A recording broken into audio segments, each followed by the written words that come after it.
Je salue un travail, en tout cas du tribunal, qui s'est fait visiblement en conformité avec les faits reprochés à Marine Le Pen, puisqu'elle a été reconnue coupable de détournement de fonds publics.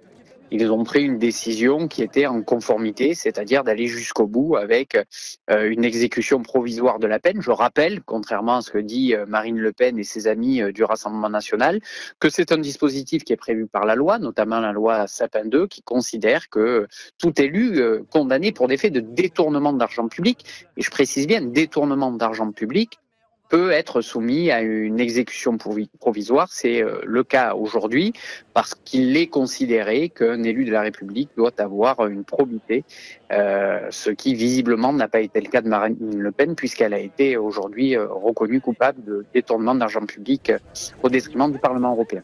Contrairement à beaucoup de discours que j'entends à l'extrême droite, mais parfois pas qu'à l'extrême droite, la décision de justice qui a été prise aujourd'hui, elle est conforme à la loi, elle est conforme au droit, elle est conforme à l'état de droit, et les juges ont fait, d'après moi, très justement abstraction du contexte général et ont appliqué la loi dans toute peut-être sa dureté. Vous savez, vous connaissez l'expression là-dessus, dura lex sed lex.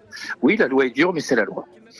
Et donc, je pense que c'est au contraire, d'après moi, un